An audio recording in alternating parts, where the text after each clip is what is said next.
तो 23 दिसंबर 2012, कितनी नॉर्मल सी तारीख लग रही है ना, लेकिन नहीं, मेरे लिए ये डेट बहुत खुशी की थी। पता है क्यों? चलो गेस करो। 2012 में नहीं, मेरा बर्थडे था। उसके पहले भी आया है बर्थडे, लेकिन वो पहला साल था जब मुझे मालूम हुआ था कि बर्थडे होता क्या है। क्योंकि उसके पहले बस इतना पता था कि साल में एक दिन आता है जब पैसे मिलते हैं, बस। तो दिन में सुबह में 10 बजे उठने वाली लड़की आज 6 बजे उठ गई थी और घर में भाग भाग के सबको बता दिया था कि बर्थडे है मेरा, विश करो। तो पूरे घर ने विश किया था, पूरे मोहल्ले ने विश किया था, बुआ फूफा जी के कॉल्स भी आ ही गए थे। खैर मुझे उनसे कुछ खास मतलब था भी नहीं। तो मुझे ढेर सारे पैसे मिले थे और गिफ्ट्स भी। पर पता है, जैसे जैसे शाम ढल रही थी वैसे वैसे ही मेरा चेहरा उतर रहा था, क्योंकि यार पापा ने विश नहीं किया था। पैसों की खुशी थी ही नहीं मुझे, ना ही गिफ्ट्स की, क्योंकि मेरे सबसे फेवरेट, सबसे प्यारे और जिनसे सबसे ज़्यादा प्यार है मुझे, उन्होंने ही मुझे विश नहीं किया था। तो मैं भागते हुए पापा के पास गई। मुझे लगा शायद उन्हें रिमाइंड करा दूँ, भूल गए होंगे। तो मैंने हाथ आगे किया, मैंने बोला पापा देखो ना, मुझे इतने पैसे मिले। पापा ने मेरे हाथों को देखा और बड़े प्यार से बोला, मुझे दे दो वरना कौआ ले जाएगा। मुझे बहुत तेज़ गुस्सा आया कि बस पैसों की ही पड़ी है, मेरा बर्थडे तो याद ही नहीं है। पैर पटकते हुए मैं वापस अपने कमरे में चली गई, वो कमरा जो मेरा खुद का था भी नहीं। उसके बाद बुरा तो बहुत लग रहा था, मगर समझाया कैसे भी दिल को। ना इतनी छोटी थी कि कुछ समझ में ना आए, ना ही इतनी बड़ी थी कि सब समझ जाऊं। अगला बर्थडे आया, सबने विश किया था। भाई ने ना एक अतरंगी सा गिफ्ट दिया था, पापा ने उस दिन भी विश नहीं किया था। तो मैं फिर से उनको रिमाइंड कराने चली गई कि पापा देखो ना, भैया ने पता नहीं क्या आधे टेढ़े मुंह वाली तितली बना के दी है। मेरा सेंटेंस शुरू भी नहीं हुआ था, पापा बोले मुझे भी मंदिर जाना है, शाम को आकर दिखाना। उस दिन भी पापा ने 2 घंटे मंदिर में पूजा की थी, हवन भी किया था। शाम को प्रसाद चढ़ाने दूसरे मंदिर भी गए थे, मगर मुझे विश करने के लिए उनके पास 2 मिनट नहीं थे। बहुत बुरा लग रहा था यार, पर ठीक है, क्या कर सकते हैं, उन्हीं के घर में रह रहे हैं। खैर ऐसे ही 6-7 साल चलता रहा। मुझे आदत भी हो गई थी विश ना आने की। खैर इस बार मैं हर बर्थडे से ज़्यादा खुश थी। पता है क्यों? क्योंकि इस बार मैं 18 की होने वाली थी।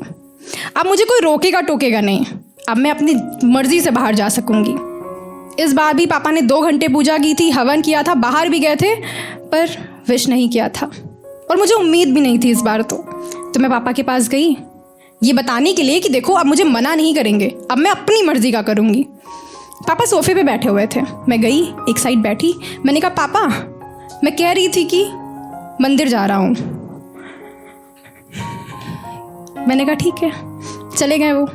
उस दिन के बाद से मेरे और मेरे पापा के बीच में ना कहीं से दूरियां आ गई थी।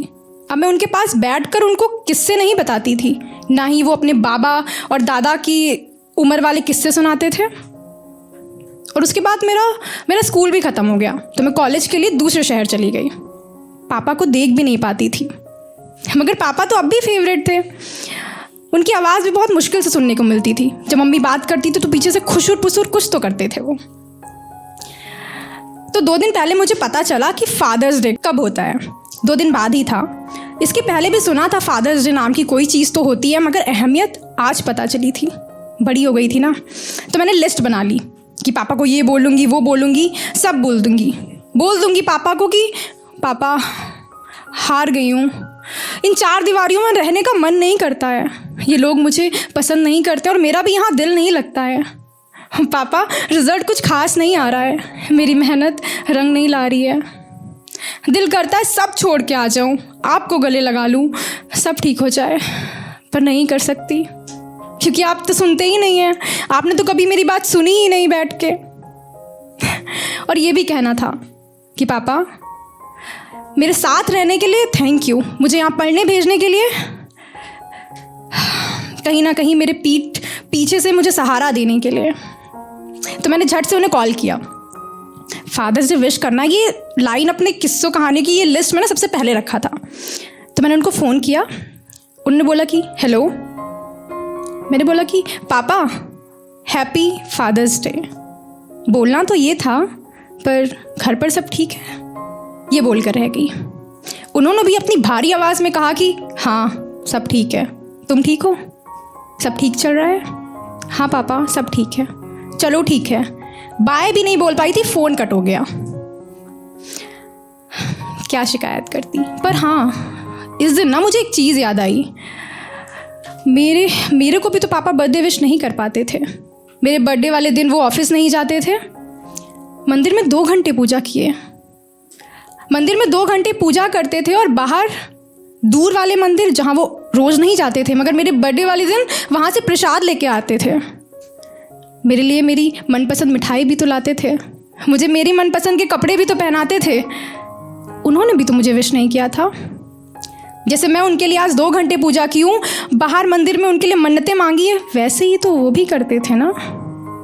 मतलब कुछ बदला नहीं है। पापा भी नहीं बोल पाए, मैं भी नहीं बोल पाई। मतलब ये है कि जो लोग हमारे दिल के बहुत करीब होते हैं ना, उनसे हम कुछ नहीं कह पाते, बस एहसास कर पाते हैं जो वो हमारे लिए करते हैं।